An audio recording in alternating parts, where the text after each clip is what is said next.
Good evening to you. Welcome to News 360 and it's live money news up here at Desawe in Kanda. My name is Alfredo Conte. And I'm Natalie Ford. To look at the top stories this evening. Defense Minister justifies burning of some 14 tipper trucks and other mining equipment by Operation Vanguard in the northern region.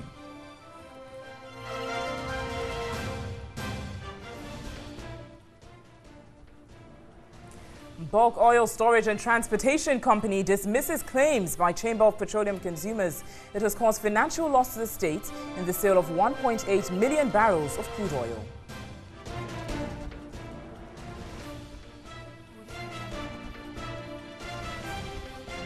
And in business tonight, Institute of Fiscal Studies calls on government to reprioritize its expenditure and pursue stronger domestic revenue mobilization.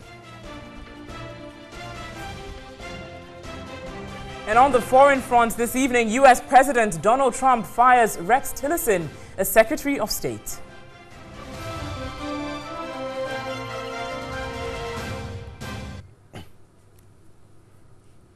Got the details of these stories for you here on News 360, including news from the world of sports and entertainment. And we're streaming live all across the world on 3news.com and TV3 Ghana on Facebook. So first story tonight here, the Bulk Oil Storage and Transportation Company BOST has described allegations by Chamber of Petroleum Consumers COPEX Dankanamwa that the company has caused financial loss to the state in the sale of some 1.8 million barrels of crude oil as untrue and a total display of ignorance on issues of oil trade. The head of fuel trade, Albert Mante, has also called for the arrest of the Executive Secretary of COPEC, Dankanamwa, for making false allegations and issuing death threats. Executive Secretary of the Chamber of Petroleum Consumers, COPEC, Dankanamwa, had alleged the crude oil was sold to the private company BB Energy at a discount of $2 a barrel when prices on the international market were on the rise. This claim, Bulk Oil Storage and Transportation Company BOST says is no news because giving a discount in the sale of oil is accepted in the commodity business. BOST said the decision of refining the product was an arrangement between the Tema Oil Refinery TOR and BB Energy. Again, the Bulk Oil Storage and Transportation Company wondered where the COPEC boss got the 1.8 million barrels of crude he alleged was sold to BB Energy. Head of fuel trade at BOST, Albert Mante, said the actual sale price was 942,000 barrels. The question is, if the quantity that came in was 940, how do you sell 1.8? So it doesn't just, it's not logic to say, okay, prices have increased. Yeah, prices might increase, but if nobody has come to buy, who are you going to sell it to? So it's just practically impossible about his accusation. There's no financial loss. Can Amoa make an assertion that we sold the product discounted by $2 per barrel? I want to put it on record that it is not out of place in the commodity market to give discount. Albert Mante says Dankanamwa should come out and support his claims of death threats. Dankanamwa should be behind bars by now. Because on record? On record. Because it's a death threat.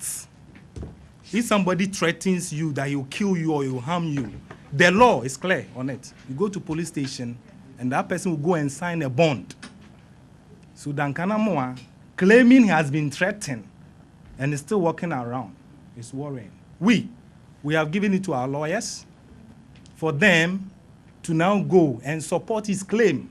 And whoever threatens him, he now have to go through the law to answer those questions. Chronicling the process of the sale of the crude oil, BOST has concluded the allegations by COPEC is carefully fabricated to tarnish the image of its boss, Alfred Obeng-Boateng. 2015 March, BOST was in the media about BOST and TSL transaction. 2016 March, BOST was in the media about BOST and staff restructuring and TSL transaction. 2017 March, BOST was in the media over contaminated products. We are in March. Boss is again in the media. We understand the history behind this because every time and then, Boss revives its operation. And when the signal fall out there, because some traders will not be happy, and they have always not been happy for Boss to improve on, then they will come threatening using other means, shape and form. The company says it remains resolute in their activities to remain accountable to Ghanaians. Well, let's say a bit further on this. The managing director of Bost, Alfred Obeng, has signed his own bail, whilst the police in Tema have also begun investigations into these claims of death threats by Duncan Amoah. Duncan Amoah provided evidence for the allegations of threats on his life. He told TV3 the police has given the managing director of Bost a self-recognition bail. Meanwhile, the police has also begun investigations into the matter, while personal security for Duncan has also been given. The acting regional police commander, DCOP Boedo Pepra, who declined to speak on camera, promised to beef up security following the complaints. The managing director of Boss declined any interview on this particular issue. So that's what happened earlier today in Tema. As you see on your screens right now, I've been joined in studio by Kojo Nsafwa Poko, who is an energy expert, and Duncan Amoah is with us in studio as well. He is the executive secretary of the Chamber of Petroleum Consumers. Duncan, thank you for your time this evening. It's great to have you. But what kind of death threats are we talking about here that did you receive? So we put out a report on Friday, awaiting publication on Monday to some of the newspapers. What we found, the Herald, one of the newspapers, broke the story earlier. Okay. Following which I had asked Mr. Alfred Obeng personally on more than 7 occasions if there are other information that would aid our work. Sometimes he would say he's not well, he's at the hospital. Okay. Other times, all sort of things. So eventually we put out an independent report seeking to ask questions. Unfortunately, the report seemed not to have gone down well with Mr. Obeng. So he called one old friend of mine to talk to me. Just around the same time, I had a call from an unknown number who said his name is something Owusu, with a number I have provided to the police. Okay. And initially, they wanted to settle in whatever. Let's meet, whatever it is, we can talk. When he realized I was adamant to meet and settle, now the language changes to, we know where we'll find you. Who was saying this to you? The number that called initially and said he was Owusu. When I asked him what does he do, he said he's a transporter with Bost, a friend to Mr. Obeng. That is what he said. Initially when he wanted to settle, in quotes. And when he realized I wasn't ready to meet and settle, then the language then changed to, we know where to find you, we'll kill you, we'll kill your family and everybody. The language that the Bost press conference put out earlier today was that, look, you should be behind bars by now, because if you're not able to adduce any evidence to prove if I can pick my phone. What kind of... If I can pick my phone immediately, I'll show you text messages. In fact, this was even yesterday, and it was right in front of some of the media guys. I had an interview with some sister TV networks. Okay. Right after we were done, the number sent me a message, where are you, if you are a man, something. It's on the phone, I could just show it now. And then I showed to the media, so they came back. Within 5-10 minutes, he has sent another one. We are in Tema now. They know I live in Tema. Mm-hmm. And so they want to carry out their threat. Alfred, I'm not sure any well-meaning Ghanaian. I have not sold crude. I have not cost anything to the taxpayer. I am only asking questions of what had happened, the transaction. And if in the end I can't sleep in my own house for 3 days. But why was Alfred Obeng invited by the police about this? I had gone to the police, and when you go, they will ask you for a suspect. So you named Alfred I would Obeng. Name Alfred Obeng any day, because the call based on what the caller had told me that he's a transporter with Bost. His name is Owusu. Let's meet and settle. I'm putting this on record. So let's meet, and when he realized I wasn't ready to settle, then the language changes to now. Exactly, does it give you enough reason beyond reasonable doubt to want to pin down Alfred Obeng in this regard? Alfred, I have no interest in pinning Obeng, and I'll repeat here. I have asked the police to do their investigation. I have also gone behind to do my own investigation. I have much further details on the numbers that did call me. If in the end, the police are able to apprehend these suspects, and the suspects are not able to prove their link to Obeng, I will be the first to apologize to him. Because the information I got, the information I got from them was that they are friends to Obeng. And so when I go to the police, the only suspect I would have, that's what they told me on phone. But are you aware that Alfred Obeng has filed a suit against you for defamation? In fact, that is why I have you been served with the writ? It's 5 million. Yes. So you make one CD. I'm sure we'll be able to pay the money. I mean, but seriously, but have you received have you been served with the writ? Alfred, I haven't received the writ yet. I have heard in the news, just like I'm being told. I don't have a problem at all he going to the courts. At least I have gone to the police, right? Okay. I need the police to get to the bottom of this. Now my own house is a death trap to me. Okay.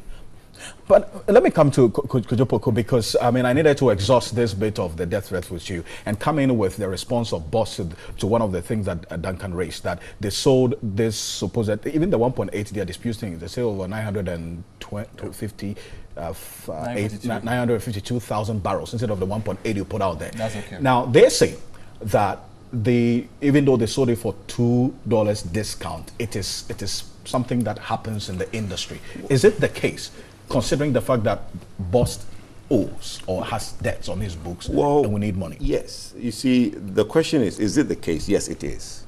In the oil industry, people negotiate prices. The crude oil price on the world market is Brent crude. The crude oil that was in Thor's tank was not Brent. It's a crude of lesser spec. Is the name Kwaibo. It's a lesser spec crude. So if somebody is to buy it, the person might negotiate with you and ask for a discount.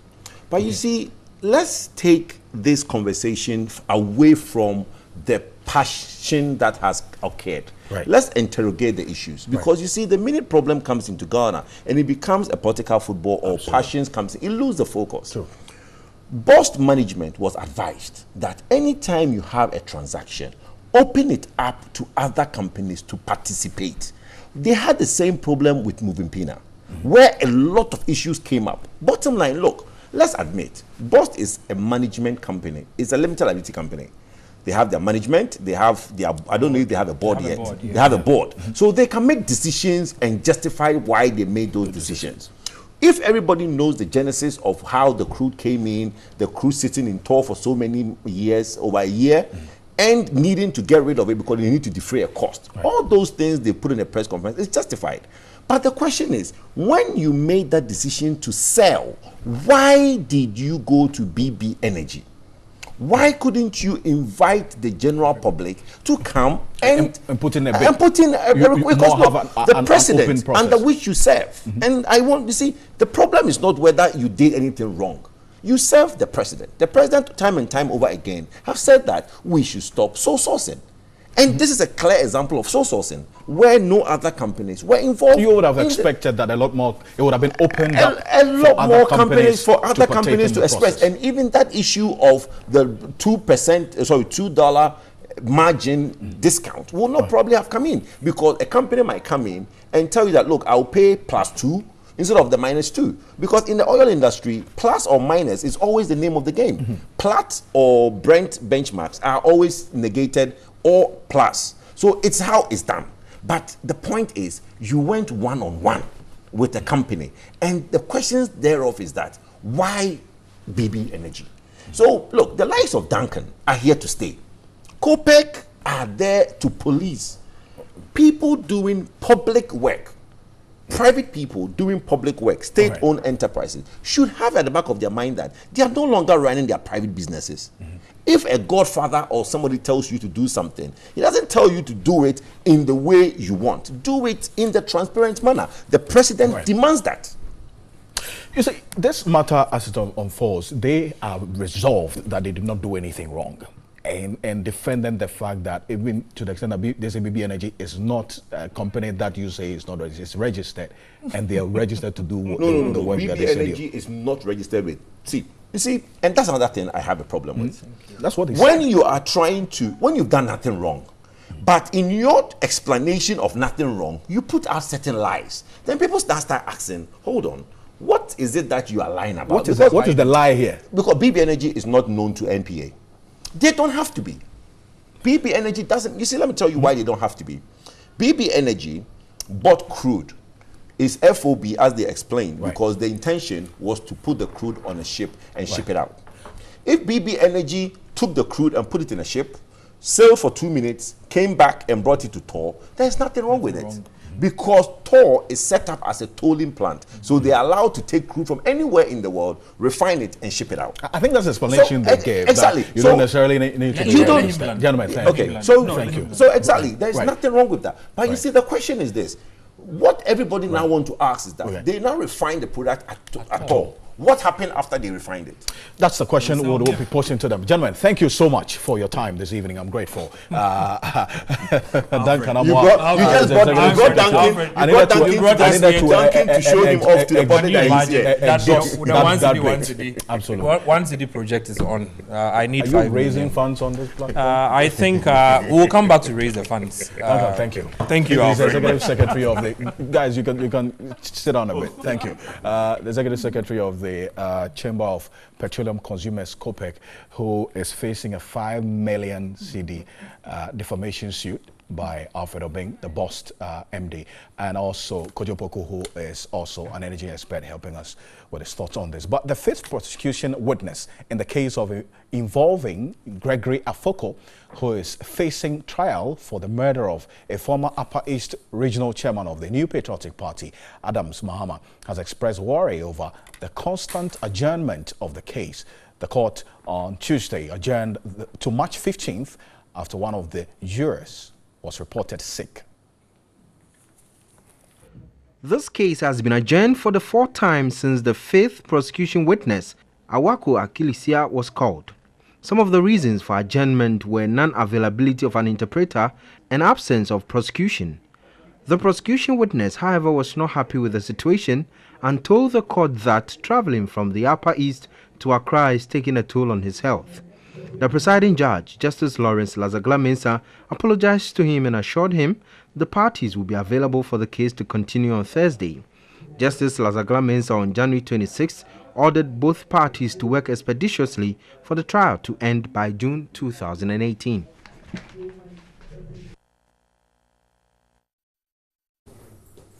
It's still live here on News 360. Let's now turn to our MTN Video Reports this evening as Maxwell reports on the Girandogo JHS, which has been ripped off by a storm.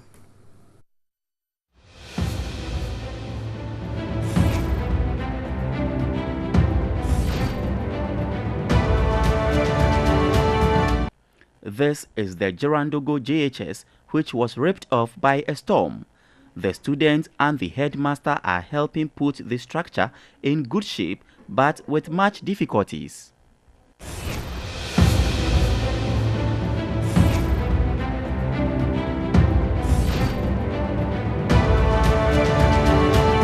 It's still live here on News 360 from the News Hub at Adisawe Kanda. We've got some more news for you coming up shortly. Stay with us.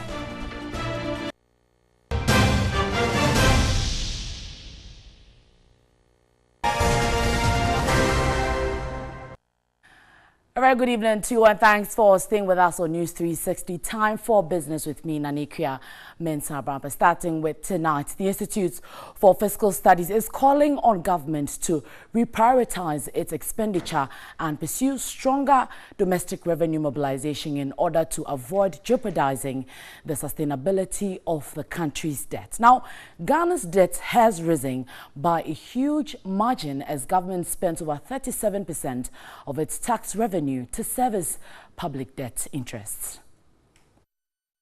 Ghana's debt stock has increased significantly over the last couple of years, with serious implications for effective fiscal management. Total public debt as of November 2017 stood at 146.2 billion cedis, or 71.7% of GDP. Government plans to borrow 10.9 billion cedis to finance the projected 2018 deficit of 4.5% of GDP. Ostensibly, Ghana has fallen into a debt trap as interest rates on loans continue to surpass GDP growth rates. As every 1 cedi of revenue collected, 41 pesos is used to pay for interest on loans. At a roundtable discussion on the growing public debt and its implication for the economy, organized by the Institute for Fiscal Studies, experts and economists expressed dispassionate views on the need to find solutions to the problem. The Institute of Fiscal Studies is of the view that Ghana's rising interest cost cannot be stemmed through debt reprofiling, as the government's debt management strategy has suggested. Debt management has been addressed more in terms of how to maximize borrowing than how to minimize the cost of borrowing. The policy requires the government to limit its borrowing plans to loans with a minimum grant element of 35%, with possible exceptions in line with the debt limits set. There are so many people who do not pay taxes, who evade taxes. So we have to look at the revenues. If we generated enough revenue, then all of these expenditures, we can take care of them. And then we are not running deficits, and we are not borrowing. Okay. Our revenue base is so small. Each day that you see the exchange rate move, remember that the debt stock is worsening. And that's the fact. And so that's why I said, first things first. We need to sustain macroeconomic stability. How do we avoid excessive depreciation and all that? Those are very substantive. You go to borrow 1 billion and compound another problem that comes in a cycle to take that money away in interest costs and other things. So we are basically postponing certain critical decisions because of what my good friend said. The political incentive to act long term is not there. Let's be very serious about the public debt. At the end of the day, it's Ghana that will be disgraced one day. Not MPP or NDC.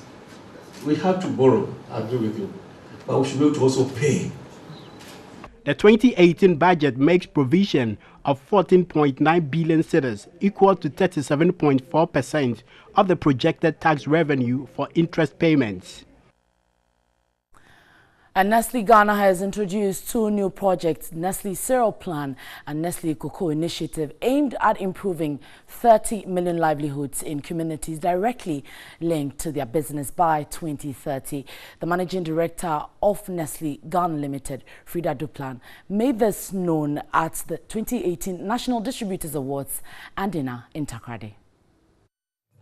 The managing director of Nestle Ghana, Frida Duplan, noted that 2017 was a good year for the company as it recorded a 5% growth volume and a corresponding 18% growth value.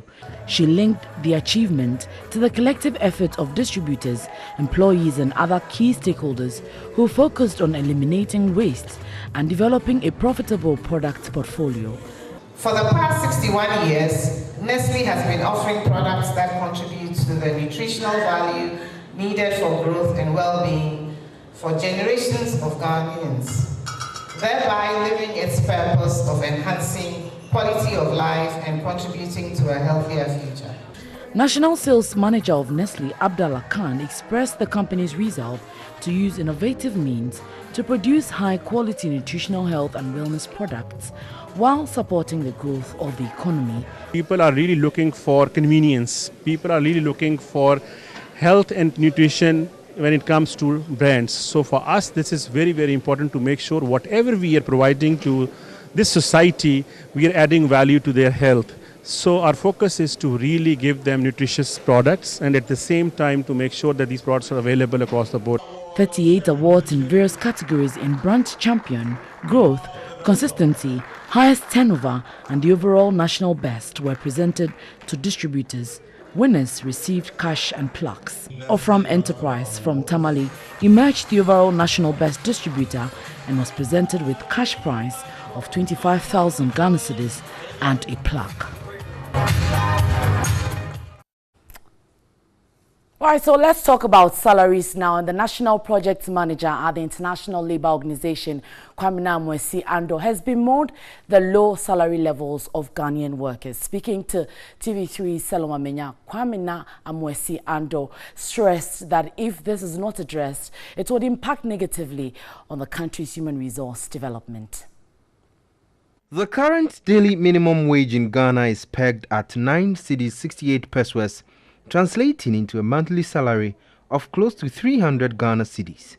After the implementation of the single spine salary structure, which was supposed to address inequalities in the public sector, there is still a huge gap in the salary levels of workers. With the rising cost of living, many workers in both the public and private sectors struggle to make ends meet. Internationally, salary levels in Ghana are rated at level 2, same as Sierra Leone, while Nigeria is pegged on level 6 with Cote d'Ivoire at level 8. The National Project Manager of the International Labour Organization, Kwamina Amoesiando, describes this as woefully inadequate. It means that even if you are an international staff working for an international organization in Ghana, you are paid worse than your counterpart in Nigeria or Cote d'Ivoire, because they do the survey in the country and they compare with the salary levels in the country before they set up. It looks like the country is running two economies, as one's location also affects the cost of living. Kwamina Amoesiando suggests workers increase productivity in order to address the low salary levels. Workers in Ghana really suffer, but it's not the making of anybody, the making of all of us, that we decided to share ourselves to the electoral jobs, so everybody does something small and pays something small. But it shouldn't be like that. But if it is like that, then the only way is to really wake up and work and produce more money, more wealth. Right, so you can visit 3news.com for more business, but that will do for tonight. I am Nanekia Mensah Brampa. Alfred takes us to Parliament now. Thank you, Nanekia, for business. The minority leader in Parliament, Haruna Idrisu, has backed calls for an audit to be conducted into the mining sector with particular attention on its impact on residents of mining communities. Haruna Idrisu was contributing to a statement by the Member of Parliament for Berem constituency on the implementation of the Minerals Development Act 912 of 2016. Also still in Parliament, the Member of Parliament for the Kumbungu constituency, Honorable Ras Mubarak, has asked for an investigation to be conducted into circumstances that led to the burning of 14 tipper trucks and another mining equipment by members of the Operation Vanguard in Kumbungu district of the Northern region. Still responding to that statement, the Defense Minister as well and a Member of Parliament for the constituency, Dominic Nitiwo, also indicated that the soldiers had to resort to such an action to deal with the recalcitrant illegal miners in the area. His answer instigated heated arguments between the two deputy speakers of Parliament. The Operation Vanguard team last week set ablaze machinery and equipment used for sand winning in the Kumbungu district, following several warnings from the Ghana Water Company over the pollution of the Dalon River. The incident caused anger amongst the owners of the vehicles and the minority MPs. The MP for the area, Ras Mubarak, in a statement on the floor of Parliament, condemned the act, calling for investigations and possible compensation to be paid to the owners. I pray that your kind office will direct for an immediate investigation into the operations in my constituency to find out whether or not the truckers were actually polluting the river, and if not, prescribe appropriate compensations to people whose equipment and trucks were touched. Responding to the issues, Defense Minister Dominic Nitiwu said that was the best approach under the circumstance.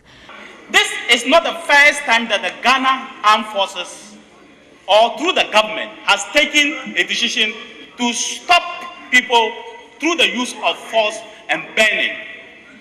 Mr. Speaker, you will remember that 3 years ago, in Ashanti region, a company called Hun9 got over 50 excavators burnt in Ashanti region by the previous government. They have the right to seek redress on the burning of the equipment. Nobody will stop them from seeking redress. They have every absolute right to seek redress. They have every right, and I will support them to seek redress. But that is for the courts and then for the higher authorities to take that decision, not me.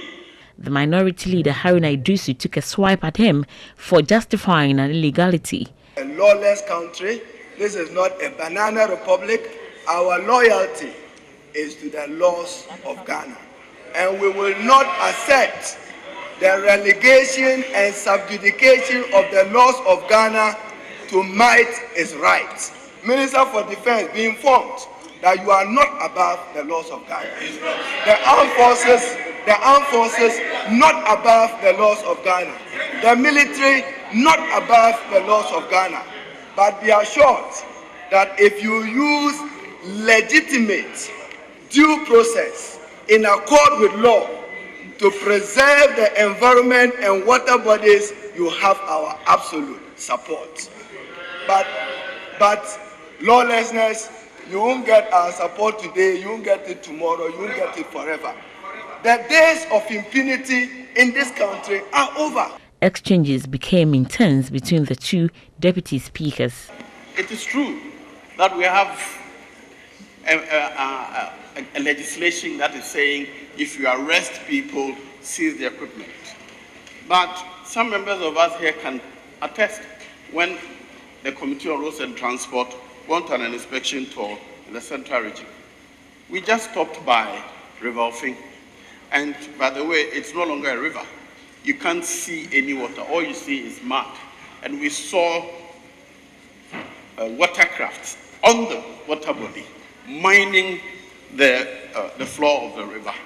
And as soon as our vehicle stopped, they just jumped into the water and disappeared. Now, if I had gone for an operation, should I leave the equipment there for them to come back to continue with? Mr. Speaker, extreme behavior must be met with extreme response. You don't solve murders by murdering others. You don't. If, my brother, if that had been the situation, by this time, armed robbery would have stopped. Mr. Speaker, I think there are better ways, and I believe that we should sit together, think through this matter, craft out measures, and solve the problem. Mr. Speaker, I don't support any Ghanaian killing any Ghanaian. And I don't support the use of force as a means or solution to any problem. It is not this government that started it. The previous government did the same. Did they succeed? You think you will succeed? Yes. I am telling you, capital no. Unless you change. I am saying that unless you change, there is no way you can succeed in eliminating galamsey in this country. By use of force, it won't happen. The speaker moved in and directed the appropriate authorities to take the matter up. At least 14 tipper trucks and an excavator were burned by a crack team of military personnel after several warnings to sand winners to stop their illegal activity close to the Dallon River. Now, the concern by the minority in Parliament, like you saw there, is that the measures taken by the team were in fact way too extreme, way too harsh, and an illegality. They are of the view that they should have gone through the Act before carrying about this activity or by carrying about this measure. I'm going to run us by the Minerals and Mining Amendment Act of 2015, Act 900, Sections 99, Article 5, 6, and 7, respectively. Now, Section 99, Article 5 of the Act says, where a person is arrested for an offence under subsection 3 or 4, any equipment used in or associated with the commission of the offence shall, regardless of the ownership of the equipment or the product, be seized and kept in the custody of the police. Emphasis on the words be seized and be kept in the custody of the police. In this particular instance, they burnt the trucks, like you saw earlier there, and that's a concern by the minority and some others. Now, Section 99, Article 6, further says, a court which convicts a person for an offence under subsection 2, 3, or 4 shall, in addition to the penalty that it may impose, order for the forfeiture of any equipment or product seized under subsection 5 to the state. So this goes to show that the equipment being seized is obviously in line with the law. However, the equipment being absolutely destroyed is not in line with what the law indicates. Section 99, Article 7 further provides that the Minister for Lands and Natural Resources shall, within 60 days after the confiscation of the equipment or the product allocates the equipment or the product to appropriate state institutions and publish in the Gazette the name of the state institution to which the equipment or product is allocated. So this is what it simply says, Alfred, and the law is clear and it shows what the actions that should have been taken and the appropriate measures that should have been taken in this context. Okay, Natalie, great. Thank you so much for running us through what the law says on this. But I've been joined via Skype by lawyer Martin Pebo. He's a legal practitioner to help us further out on this. Lawyer, thank you for your time. Good evening to you. Now, there's going to be an investigation into this particular issue. What should guide the investigations so that the outcome will be accepted by all, considering the defense or justification of this particular act of burning the 14 tipper trucks by the defense minister in Parliament today? Okay, so basically the crucial point to determine is that at the time the vehicles were burnt, what was the state of affairs? Were the owners resisting any arrest? Were they likely to use their vehicles to harm anybody? That is it. Because you see, under the law, under certain circumstances, force may be used in order to prevent people from committing an offense. Right. So if somebody is committing an offense and the only way you can overpower him is to use some force, the law allows it, even in the very extreme situations, to the extent of killing the offender. But this does not appear to apply. Your question is, what should we look for? Absolutely. So technically, what we should be looking for is that at the time the vehicles were burnt, what was the state of affairs? Right. Were these people resisting arrest? Were they likely to use the vehicles to cause any harm to the soldiers and the policemen? If none, then it means that the burning of the vehicles is not justified. So you really, in one word, have to show that there was a danger to lives, human lives. Then that would necessitate the burning. Anything short of that, no. Laura, maybe finally, you know, there's a precedence to this particular action, and Dominic Nito, the defense minister, actually enumerated it clearly. 2013, this happened. 2015, this happened. Even last year, it happened involving the Operation Vanguard, who burnt some excavators belonging to some illegal miners. I mean, the consistency of this illegal act, correcting an illegal act that has not been checked, what can be done while we try to correct the wrong? Good. The first thing is what you are doing, public education. You see the fact that you've gone for the archives, and then you'll be able to show that in 2013 it happened, 2014, and so on and so forth. Yes, so by naming and shaming our conduct, that in itself would sort of deter like-minded persons from engaging in such acts, because they know that this would be out in the media and people would not forgive them.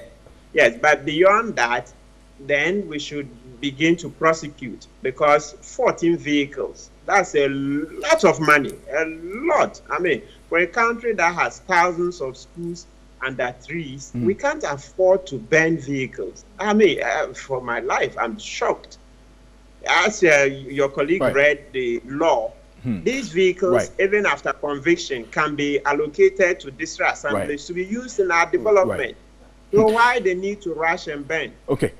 Lawyer, thank you for your time this evening. As always, I'm grateful for your contribution to this. Lawyer Martin Pebo is a legal practitioner helping us with this case of the 14 tipper trucks and one excavator that was burnt. And this was a topical issue in Parliament. An investigation has been instituted into this by the Speaker. But it's still live here on News 360.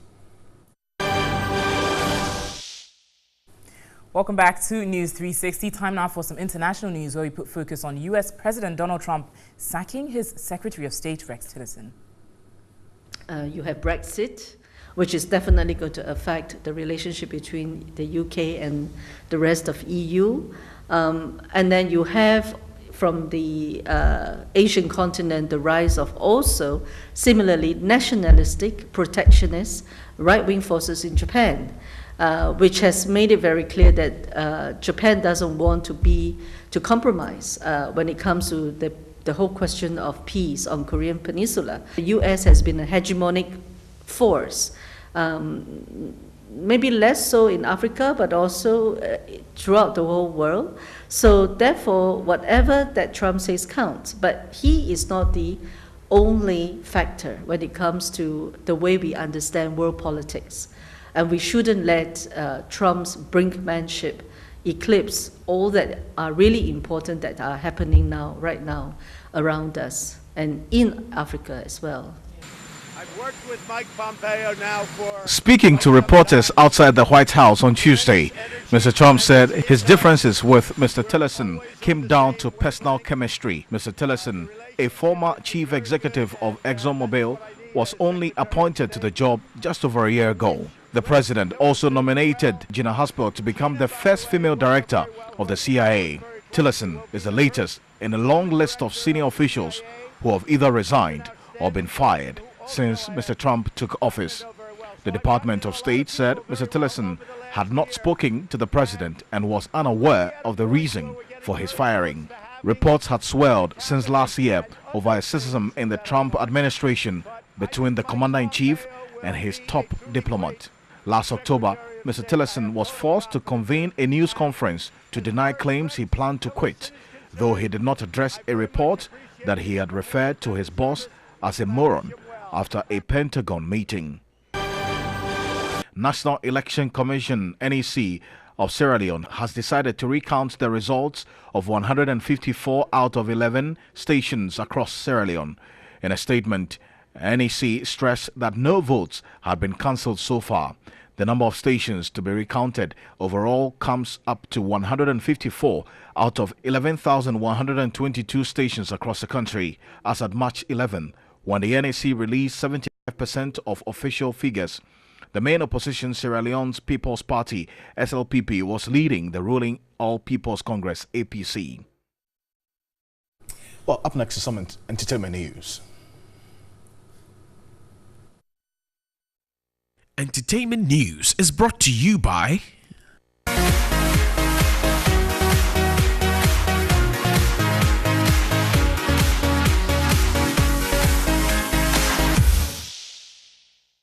Well, it's 4 years since the murder of Kwalkese's manager, Fennec Ochre.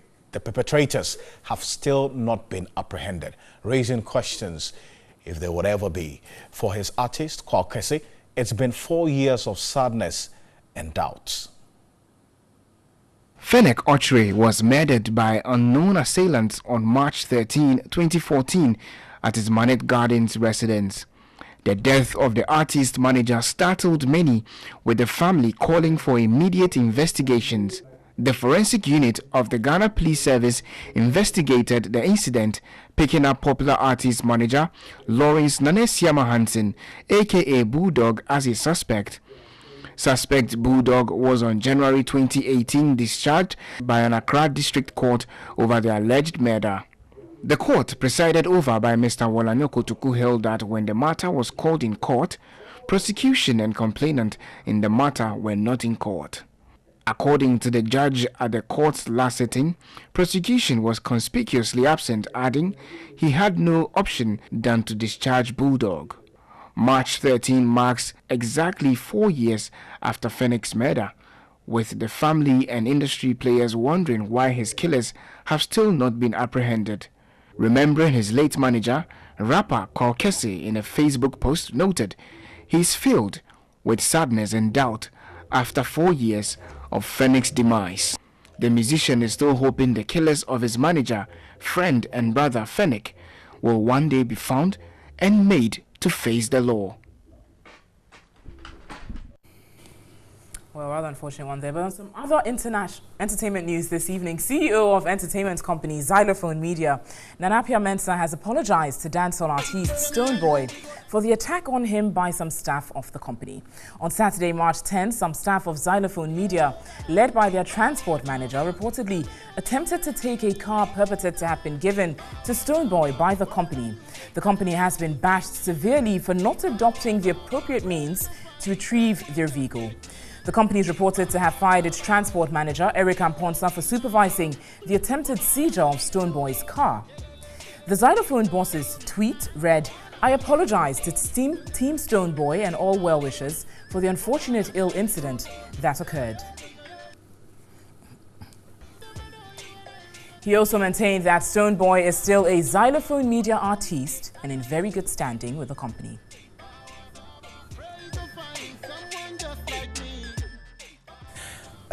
Well, award-winning Afro dancehall star Stoneboy has appealed to the police to investigate and bring to book perpetrators of the scuffle between himself and some staff of Xylophone Media at the Champs Bar in Accra on Saturday. In a press statement released by Stoneboy's record label, the Bennington Music Group, the musician further urged fans to continue to support him, linking the incident to the incessant robbery attacks in the country. The hitmaker encouraged the police to punish any offender of the law, regardless of their standing in society, to deter others with similar intentions. Wow. The drama never stops. It would certainly never well, stop between the two of them. Thank you for spending your 60 minutes with us here on News 360. On behalf of the rest of the team, we're grateful. My name is Alfred Okansi. And I'm Natalie Fort. Visit our website, 3news.com, for some more news. And News at 10 will simulcast on our sister station, that's 3FM 92.7. Thanks so much for watching. Have an incredible evening.